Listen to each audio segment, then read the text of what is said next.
Bonjour, nous sommes en 2013 dans les vidéos de l'Institut Docteur Angélique, dans une série de vidéos concernant les maladies de la vie chrétienne.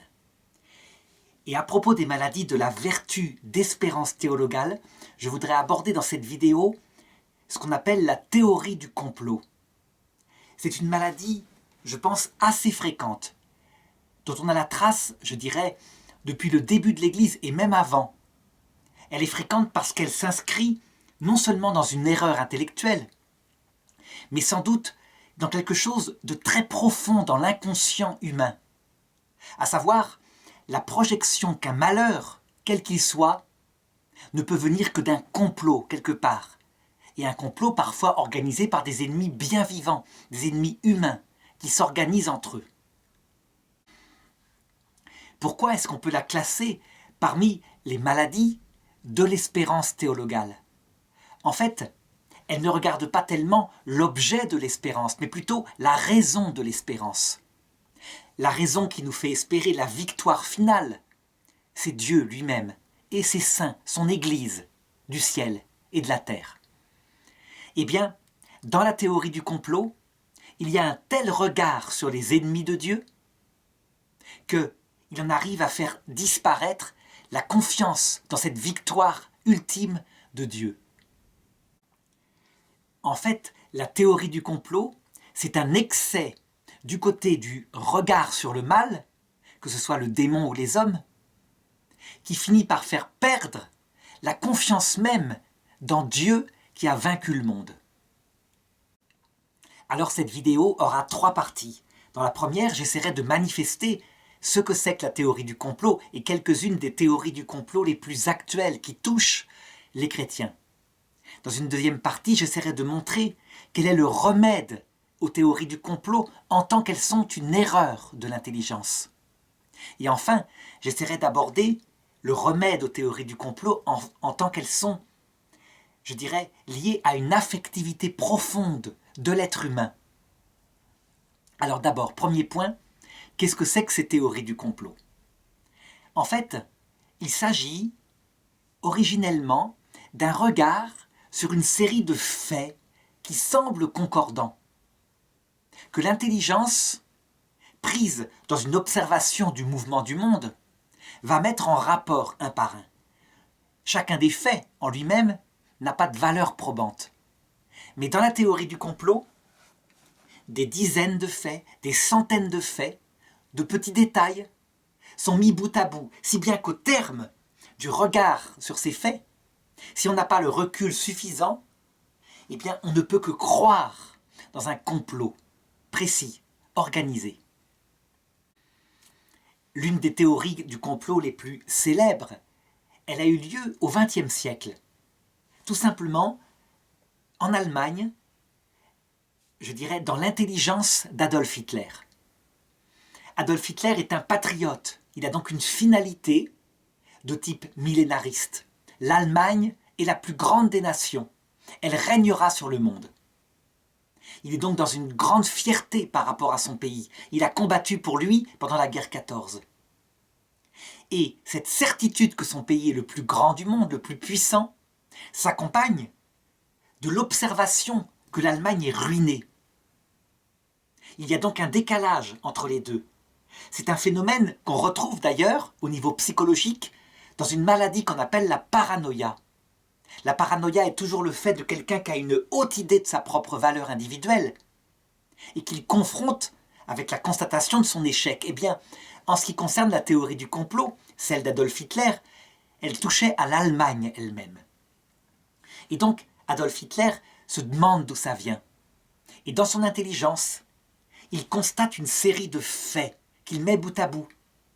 Il faut savoir qu'à l'époque, en Europe occidentale, le peuple juif, qui est un peuple qui a été énormément persécuté depuis son exil vers l'an 70 et 135 après Jésus-Christ, le peuple juif a appris à développer certains talents parce que être agriculteur comme les autres, c'était risquer de perdre ses terres. Donc il a plutôt développé sa culture. D'autre part, comme c'est un peuple qui peut pratiquer le prêt avec des intérêts, il a développé la banque. Donc il n'est pas étonnant qu'on trouve beaucoup de juifs dans les milieux cultivés, médecins, artistes, scientifiques et dans la banque. Or, voilà que l'Allemagne connaît une crise terrible après la Première Guerre mondiale. D'abord, Hitler va constater que ce sont des diplomates juifs qui ont signé l'armistice en 1918. Premier signe. Deuxièmement, quand arrive la crise économique terrible en 1929, il constate et il donne les noms que beaucoup de juifs sont à la tête des banques américaines, mais aussi allemandes. Il constate que énormément d'artistes sont à l'origine d'un art qu'il considère comme dégénéré, qui ramollit l'espoir combatif du peuple allemand, etc. Et il accumule des centaines de faits comme ça, avec le nom des personnes qui sont à la tête de ces faits. Si bien qu'à la fin, il en arrive à considérer que tous les malheurs de l'Allemagne sont dus à un complot juif. Mais pas seulement de quelques juifs, un complot des juifs tout entiers. Quant aux enfants juifs, ils sont enfants de leur père, et donc ils considèrent qu'ils reprendront le flambeau. Ils reprendront ce flambeau qui consiste à attaquer l'Allemagne pour l'abaisser, afin que le peuple juif domine le monde. De cette théorie du complot, toute la logique d'Adolf Hitler vers la fin de la guerre, lorsque, par exemple, le débarquement a eu lieu, que des trains de chars doivent se rendre pour combattre le débarquement, et qu'il fait passer en priorité des trains de juifs qui vont vers l'Allemagne, et bien vers les camps de concentration. Tout ça s'explique par le fait qu'il est persuadé qu'il faut, et c'est l'œuvre ultime de sa vie, faire disparaître de cette terre le peuple juif. Voilà typiquement une théorie du complot. On attribue à certains humains, quelquefois peu nombreux, quelquefois un peuple entier, la responsabilité de tous les malheurs qui soit nous frappent individuellement, soit frappent notre pays ou le monde entier. Et donc Hitler considérera que sa plus grande œuvre, c'est l'extermination du peuple juif. Alors pour montrer que cet exemple de théorie du complot est tout à fait fréquent et significatif, eh bien il a existé aussi contre le peuple juif qui a toujours été différent et peu nombreux mais très brillant, cultivé, dans l'église du Moyen-Âge. On se rappelle des pogroms qui arrivaient permanents, c'est-à-dire des exterminations par rapport à des quartiers juifs. Parce que quand arrivait la peste, on pensait que c'était les juifs qui avaient empoisonné l'eau. Actuellement, ce complot par rapport au peuple juif continue, mais il n'est plus tellement en Europe. Il est passé à un autre peuple, à une autre religion, l'islam. L'islam, beaucoup de musulmans, en 2013 où je parle actuellement, est persuadé que c'est la civilisation la plus noble du monde. Et dans la constatation que de fait, elle est en échec total, des tyrans partout, de la pauvreté, de la misère, des dictatures. Eh bien, par une sorte de similitude à ce qui s'était passé dans les années de la première année du XXe siècle en Europe, énormément de musulmans, dès qu'un malheur arrive, accusent Israël. Israël, petit peuple, sur un territoire à peine grand comme la Bretagne, et qui s'obstine à être brillant, à avoir une Silicon Valley dans son petit territoire. D'un côté de la frontière, tout est vert, de l'autre côté, tout est jaune, grillé. Et donc, s'élabore là-dessus le mécanisme de la théorie du complot. On pourrait se dire que chez les croyants, profondément croyants, les catholiques, la théorie du complot a disparu. Après tout, le Christ a porté tous les péchés du monde. Eh bien, pas du tout. L'évangélisation des peuples met du temps. Elle se fait petit à petit, elle est à refaire à chaque génération. Et donc, on constate, à l'heure actuelle où je parle, qu'il y a, chez énormément de catholiques, mais aussi beaucoup de protestants, une série de théories du complot qui se développent. Globalement, actuellement, en 2013 où je parle, on peut dire qu'il existe à peu près 2 théories du complot qui sont vivantes. La première, elle vise les francs-maçons. Et cette théorie du complot, on peut dire qu'elle existe depuis plus d'1 siècle dans l'Église. Il faut dire qu'il y a eu véritablement volonté de la part des libres penseurs d'établir en Europe, et même partout dans le monde, un monde libéré des dogmes. une sorte de libre pensée par la raison, où les peuples puissent décider de leur sort indépendamment de la foi catholique et même des autres religions parfois. Le mécanisme des francs-maçons, c'est tout simplement qu'ils ont une autre vision du monde, où l'homme doit être debout, libre, pensé par lui-même. Quelquefois, il y a des francs-maçons qui sont même athées, de manière pratique. Ça veut dire qu'ils estiment que la question de Dieu est de l'ordre des opinions privées et qu'il faut penser le monde par soi-même, indépendamment de cette hypothèse. Résultat, alors qu'on devrait analyser le travail des francs-maçons qui changent les lois par une philosophie menée par des groupes d'hommes qui remplace une autre philosophie, eh bien, chez certains chrétiens, va s'élaborer une théorie du complot, comme quoi des hommes extrêmement structurés prévoient tout, mais pas tout seulement à l'instant, prévoient tout selon des dizaines de générations, qu'ils pensent la destruction de l'Église selon des dizaines de générations. On voit donc ressortir à ce moment-là, par exemple, le protocole des sages de Sion, qui sont à la fois un protocole écrit par des juifs, mais par des francs-maçons, et où, dans ce texte, qui s'avère être un faux évidemment, mais un faux très bien pensé, est élaboré une sorte de projet pour rendre l'Europe non chrétienne, petit à petit, pour faire disparaître son identité dans une sorte de matérialisme hédoniste. Et donc ce protocole franc-maçon et juif aura beaucoup de succès chez ceux qui tiennent à la théorie du complot. Alors cette théorie des francs-maçons, elle est assez ancienne. Mais en 2013, où je parle, une autre théorie s'est répandue partout dans le monde, chrétien et musulman. Et cette théorie-là, elle vise un petit groupe de francs-maçons appelés les Illuminati. Alors voilà comment ça s'est passé. D'abord, globalement, on est obligé de constater que les francs-maçons, alors que certains leur attribuent dans leur loge, en secret, l'adoration du diable, que les francs-maçons, la plupart du temps, sont des notables qui sont plutôt athées que croyants, qui ne croient ni à diable ni à Dieu, et qui visent une sorte de liberté pour construire le meilleur monde possible. C'est un humanisme sans Dieu. Résultat, élaborer chez eux une théorie du complot aussi précise, c'est un peu compliqué. Résultat, à un moment donné, quand est sorti le roman Da Vinci Code, et que celui qui l'a écrit a manifesté dans ce roman la présence d'un petit groupe des hautes sphères des francs-maçons, appelés Illuminati, et qui, eux, auraient un contact direct avec Lucifer, l'ange révolté, alors que les francs-maçons de base seraient humanistes et athées, donc ne sauraient pas à quoi ils adhèrent. Alors, du coup, s'est répandue dans le monde l'idée que ce n'étaient pas les francs-maçons eux-mêmes, qui étaient juste des marionnettes, mais que c'était le petit groupe des Illuminati, qui avait pensé toute la dégradation de l'Église et éventuellement de l'islam, puisque en quelques années, cette théorie des Illuminati s'est répandue dans l'islam. De la même façon que j'avais indiqué, certitude d'être la meilleure civilisation, constat de l'échec et donc attribution d'un complot à un petit groupe d'hommes. Et alors, on a vu s'élaborer une théorie du complot, mais absolument mythologique quand on la regarde de loin. Par exemple, dans les milieux musulmans, l'explosion du World Trade Center, cet attentat qui a sali l'honneur de l'islam, eh bien chez un grand nombre d'entre eux, est préparé par les Illuminati.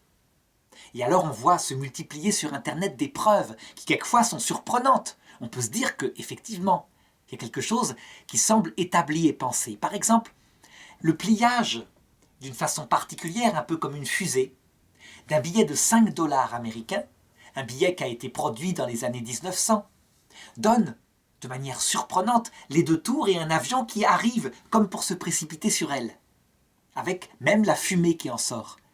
Évidemment, l'idée que ce billet de 5 dollars possède, caché sous forme de code, l'explosion du World Trade Center un siècle plus tard, plus d'un siècle plus tard, ça ne peut venir, dans ceux qui sont tenants de la théorie du complot, que de quelque chose qui vient d'Illuminati.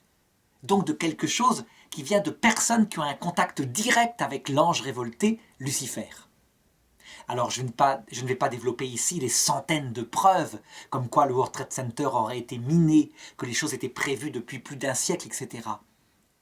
L'essentiel, c'est qu'on a bien compris que lorsqu'on se penche sur ces théories du complot sur Internet, qu'on regarde les vidéos qui établissent toutes les preuves, et qu'on n'a pas de recul suffisant, eh bien, on peut tomber dedans et se mettre à y croire, au point qu'il est extrêmement dangereux d'en sortir.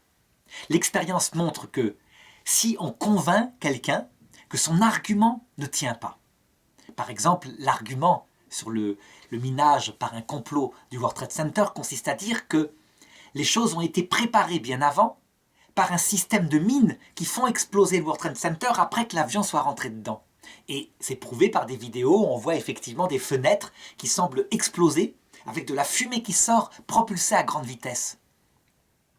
Si on explique ce mécanisme, parce que savent tous les gens, à savoir que quand le World Trade Center est tombé, la pression de l'air dans les étages comprimés a fait exploser les vitres, sans qu'il y ait besoin de mines. Si on explique aussi que l'idée que dans une démocratie ouverte, où quelqu'un comme Nixon s'est fait prendre parce qu'il avait mis des micros, l'idée que 3000 personnes mandatées par des Illuminati, par George Bush, aient pu préparer pendant des semaines le minage du World Trade Center sans que personne se fasse prendre, qu'ils aient tué leurs propres concitoyens sans que personne ne dénonce, cette idée même est aberrante.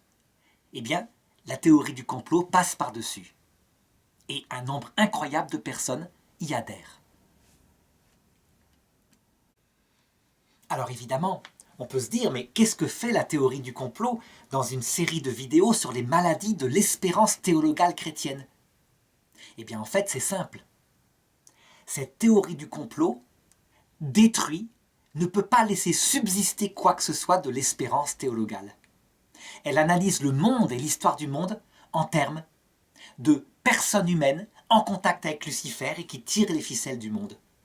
Résultat, c'est tellement fabuleux, c'est tellement, je dirais, prenant pour cette intelligence qui est troublée, qu'il n'y a plus de place pour une contemplation paisible.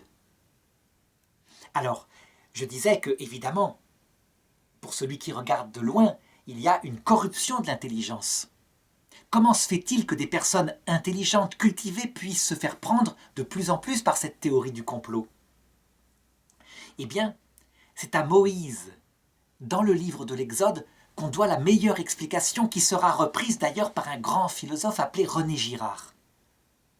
La théorie du bouc émissaire.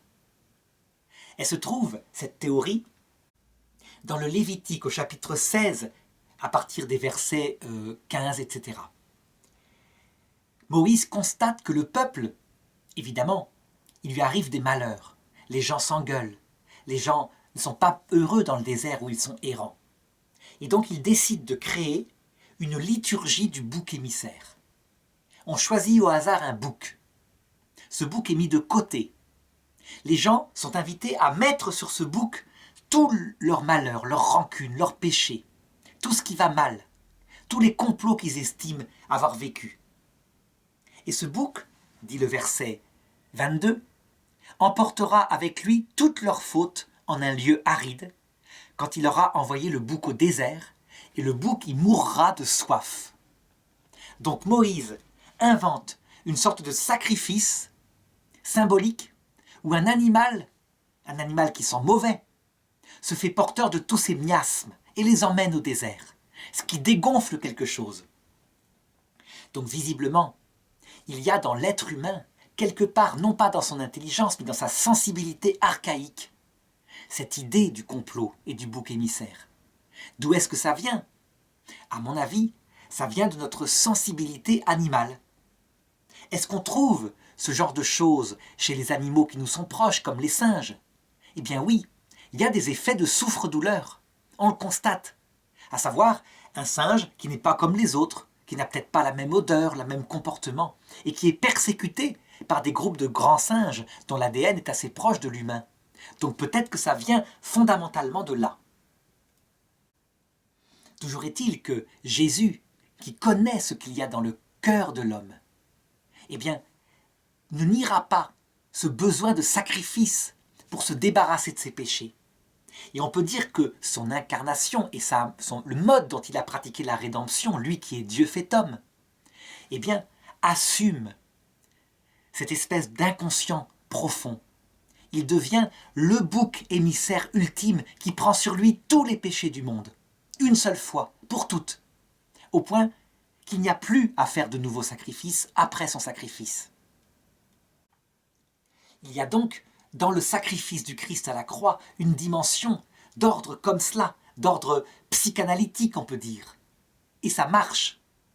On peut dire qu'il y aura un dégonflement quand même de cette idée, de cette sorte de théorie du complot qui prend les peuples de génération en génération, grâce au sacrifice du Christ. Mais pas une disparition, la chose est toujours là.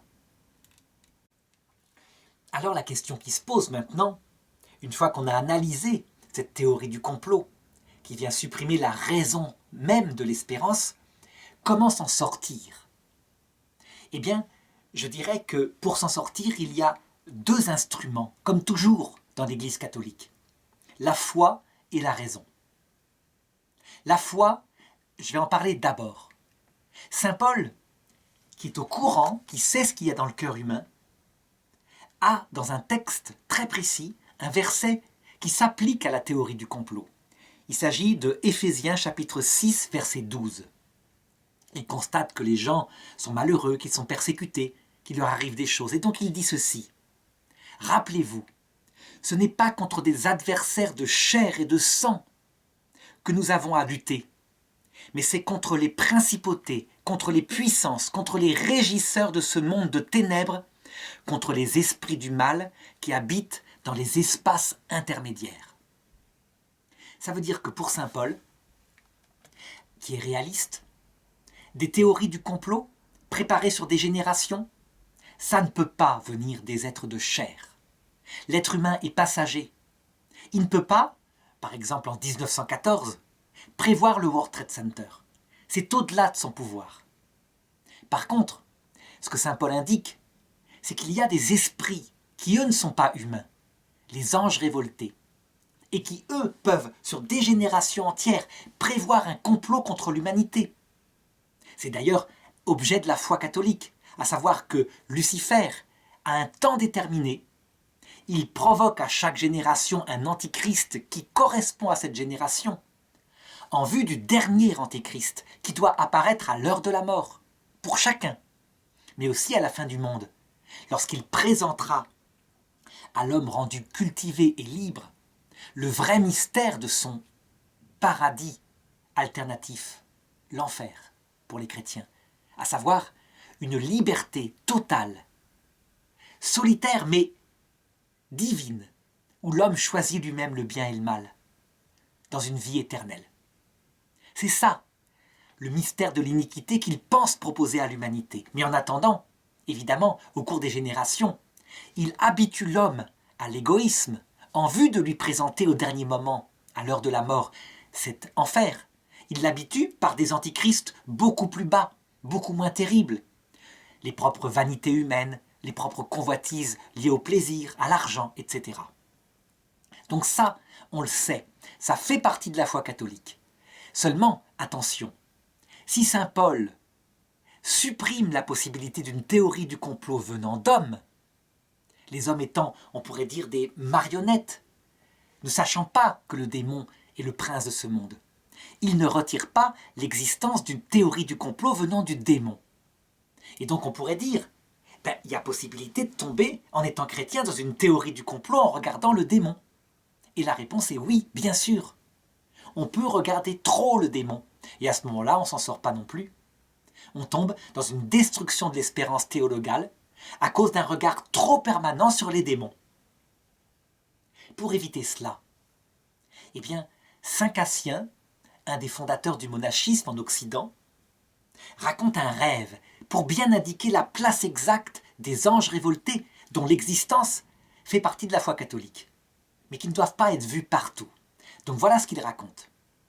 Il dit « Un jour, je fus emmené en rêve auprès de la grande ville, avec ses centaines de milliers d'habitants. Il faisait jour, les gens étaient au marché, ils achetaient, ils vendaient. Je m'approchais près de la porte d'entrée de la ville, et je vis assis par terre, en train de faire une sieste, un démon, ventripotent. Je le reconnus comme un démon, ce n'était pas un humain. J'entrais dans la ville et je vis que les gens achetaient, vendaient, et qu'il n'y avait pas de démon dans la ville. Je sortis ensuite de la ville et je fus emmené en rêve dans le désert, où il y avait un ermite, un moine, qui priait du mieux qu'il pouvait Dieu de venir à son aide. Et je constatais que dans sa prière, il était entouré par des centaines de milliers de démons qui, comme des essaims, tournaient autour de lui pour le tenter, pour le distraire de sa prière. Des démons sensuels, des démons d'argent, des démons de paresse, toutes sortes de démons réellement en train de le tenter. Je fus surpris de cela. Et donc je revins vers la ville. J'abordai le démon qui était là, assis et qui dormait, je le réveillai. Et je lui dis, mais comment se fait-il? Vous êtes des milliers auprès de ce moine. Il n'y a personne dans la ville. Et le démon me répondit, il n'y a pas besoin de les tenter. Ils se tentent entre eux. C'est bien suffisant. Eh bien, je dirais que ce rêve de Saint Cassien, il illustre parfaitement la place qu'on doit donner au démon. Le démon n'a pas besoin d'être tout le temps là. Comme dit une certaine épître, je crois que c'est de Saint Jacques, nous nous tentons nous-mêmes par nos propres convoitises.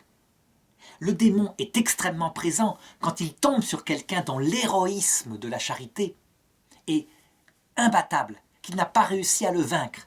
Alors il l'attaquera soit de l'extérieur, soit de l'intérieur, comme le curé d'Ars par des angoisses, et de l'extérieur par des bruits effrayants. Donc, on le voit, si on a une foi catholique bien formée, même la théorie du complot, au sens catholique, elle est à sa juste place. Certes, les démons sont des princes de ce monde, c'est une armée réelle d'êtres qui prévoient quelque chose. Mais ils ne sont que des créatures. Quant à Jésus-Christ, qui est Dieu fait homme, il les laisse faire, parce qu'il sait en tirer du bien. Il a vaincu déjà. Comme dit Jésus à Pilate, « Tu n'aurais aucun pouvoir sur moi s'il ne t'avait été donné d'en haut. » Appliqué au démon, ça veut dire « Le démon n'aurait aucun pouvoir sur l'humanité si Dieu ne l'avait permis. » Donc, excite la théorie du complot, les démons sont à leur juste place, et l'espérance, elle s'appuie d'abord sur Dieu. Donc voilà, le premier acte que peut faire la foi catholique. Mais si je reprends le texte de saint Paul que je lisais tout à l'heure, donc Éphésiens chapitre 6, au verset suivant,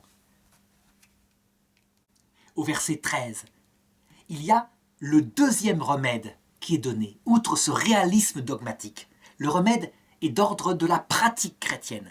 Saint Paul dit, « C'est pour cela qu'il vous faut endosser l'armure de Dieu, afin qu'au jour mauvais, vous puissiez résister, et après avoir tout mis en œuvre, vous puissiez rester ferme. » L'armure de Dieu. Ça veut dire que saint Paul dit que le remède à ces combats, à ces théories du complot, c'est le retour à l'espérance théologale dans son objet et dans sa raison formelle. Son objet, c'est que la grâce nous est donnée dès maintenant et que la vie éternelle nous est promise. La raison formelle, c'est que Dieu lui-même l'a promis. C'est lui qui le fera avec son Église du ciel et de la terre. Si on en revient avec cette armure de Dieu, qui est l'espérance absolument certaine, il a vaincu le monde, alors je dirais que le démon qui est à sa juste place, on ne risque pas grand-chose de lui, si ce n'est des choses extérieures, des tremblements, des tempêtes, mais rien ne peut nous séparer de l'amour de Dieu. Alors on pourrait objecter à ça, mais il y a des tas de personnes qui ont espéré en Dieu, et sur qui le malheur est tombé, comme s'il y avait un complot des démons. Donc de quoi perdre l'espérance? La réponse est certes, oui. Il faut bien passer à un moment donné par le malheur. Quand on est jeune ou quand on est vieux, on perd tout ce qu'on a construit sur terre pour être emmené dans l'autre monde. D'abord, il y a un regard de foi pour savoir que la perte, c'est en fait le gain de l'autre monde. Mais d'autre part, s'il faut passer par des malheurs pour avoir un cœur façonné dans la pauvreté, je dirais que ça ne nous concerne pas. Nous avons juste à vivre au mieux. Et que, par contre, puisque nous savons que la croix est nécessaire, pour avoir un cœur tout humble. Il faut mettre son espérance dans le chemin de la Vierge Marie, que décrit avec beaucoup de force un saint comme saint Alphonse de Liguori. Il le décrit comme une échelle blanche qui mène au ciel et qui passe par peu de souffrances insupportables. Il y en a, c'est certain, puisqu'il faut avoir ce cœur brisé. Mais par les mains maternelles de Marie, concrètement, vivre des souffrances quand on a 85 ans, dans la dernière année de sa vie, toucher du doigt sa misère, peut être tout aussi efficace et bien moins destructeur que de perdre un enfant lorsqu'on a 25 ans et que ça provoque un effet semblable. Le chemin de Marie est donc plus doux. Le chemin de Jésus, que saint Alphonse de Liguori décrit comme une échelle rouge qui mène au ciel, il disait « Beaucoup d'hommes la prenaient courageusement, mais n'arrivaient pas à la tenir, tellement c'était vertigineux comme épreuve. » Symboliquement, il veut dire par là qu'il y a un chemin maternel et un chemin paternel. D'où l'intérêt de se fier à la Vierge Marie, qui conduit au ciel, mais avec des moyens plus humains, plus doux. Alors le troisième remède à cette théorie du complot, c'est le réalisme philosophique. La Bible, à un moment donné, dans l'Apocalypse, dit « La terre vint au secours de la femme, qui était attaquée par le démon. » On peut dire que symboliquement, ce texte veut dire que lorsqu'il y a des attaques par le dragon, et la théorie du complot est une attaque intellectuelle, qui enlève le réalisme philosophique, eh bien, le retour à la terre, les pieds sur terre, l'observation du réel, chose qui est demandée par l'Église catholique, qui a fait de saint Thomas d'Aquin, l'homme du réalisme, son docteur commun, son docteur angélique justement. C'est le nom du site qui accueille ces vidéos. Eh bien, le retour au réalisme philosophique permet d'échapper à la théorie du complot. On prend du recul, on regarde tous ces petits détails qui, à tous unis, font une théorie du complot. Et on se rend compte, en fait, que c'est une reconstruction. Que la meilleure réponse à la théorie d'un complot, je dirais, sur plusieurs générations, sur plusieurs siècles éventuellement, c'est l'impossibilité pour l'homme de réaliser une chose comme cela. Les complots existent, il y en a. Qu'on se souvienne par exemple du Rainbow Warrior, que François Mitterrand fit sauter. Tout était bien prévu. Sauf que, même pour un petit complot comme ça qui prend 3-4 agents des services secrets français, qui se passe à Nouméa, c'est un bateau d'écologistes, on ne peut jamais prévoir la gaffe, le grain de sable qui fait que tout échoue. Et donc, les hommes politiques qui ont le bon sens savent bien qu'on ne va pas risquer tout le pouvoir, la démocratie elle-même, à travers des théories du complot gigantesques qui seraient forcément prises. Le seul complot qui marche, c'est quand il ne prend pas plus de 3-4 personnes qui se connaissent souvent depuis l'enfance et qui ne parlent même pas à leurs femmes. Par exemple, un complot pour faire un hold-up, c'est comme ça que ça marche. Mais si l'un d'eux parle à sa femme, elle parlera à sa meilleure amie, qui parlera à sa meilleure amie tellement c'est lourd à porter. Et même ça, ça ne marche pas. Staline, en tyrannie, avait bien essayé des complots. Katyn, l'extermination des officiers polonais. On savait que c'était lui et que ce n'était pas Hitler. Dès, je dirais presque 1 mois après la réalisation du massacre. Tout simplement parce que les prisonniers, ils avaient bien été pris du côté est des combats, donc du côté de l'armée rouge. Que les balles qu'ils avaient atteintes étaient des balles soviétiques.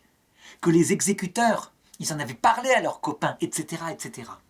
Donc, le réalisme philosophique montre que des complots sont possibles, mais que la théorie du complot est impossible, on se fait prendre forcément. Eh bien, les trois ensemble, la foi réaliste, la place exacte du démon, la place victorieuse du Christ, le réalisme philosophique, pied sur terre, tête dans la fidélité à la foi, évidemment, fait qu'on se sort de la théorie du complot. Seulement, je l'ai indiqué, il y a l'aspect affectif. La théorie du complot, elle naît sur un substrat de la psychologie humaine. Elle n'aurait pas tant de succès s'il n'y avait pas quelque chose dans le singe qui habite en nous, si je peux dire. Il faut donc être conscient de la présence dans l'humanité de ce travers psychologique qui date du vieil homme. Il faut donc être conscient qu'il existe aussi en soi. Et là, quand on a une haute idée de sa valeur et qu'on est en même temps dans le malheur, il faut se méfier de soi-même. L'humilité est sans doute le remède affectif le plus puissant contre cette forme de paranoïa générale. Il faut cesser en politique de croire, par exemple, que l'islam ou l'Allemagne est la plus grande des civilisations du monde. Il faut faire la démarche que tout homme devrait faire avec son histoire. Regarder le mal et le bien, comme le fit Jean-Paul II par rapport à l'histoire de l'Église catholique, en montrant le mal aussi, sans exagérer. Il faut montrer le bien, mais en reconnaissant les fautes, en étant vrai. On n'est pas les meilleurs. Personne, s'il regarde son histoire, ne peut être propre. Aucune religion. Toutes les religions ont fait le mal, sauf peut-être celles qui sont toutes petites et qui ont toujours été persécutées, parce qu'elles n'en ont pas eu l'occasion. Mais si on leur donnait le pouvoir, elles sont faites d'hommes, eh bien, elles commettraient la domination du monde. C'est comme ça, c'est dans la nature humaine. Donc l'humilité, la fuite de la certitude qu'on est le meilleur, soit de manière patriotique, soit de manière religieuse, est le meilleur remède affectif contre la théorie du complot. Voilà, je m'arrête là. Et dans les prochaines vidéos, j'essaierai de regarder les maladies qui touchent à la charité.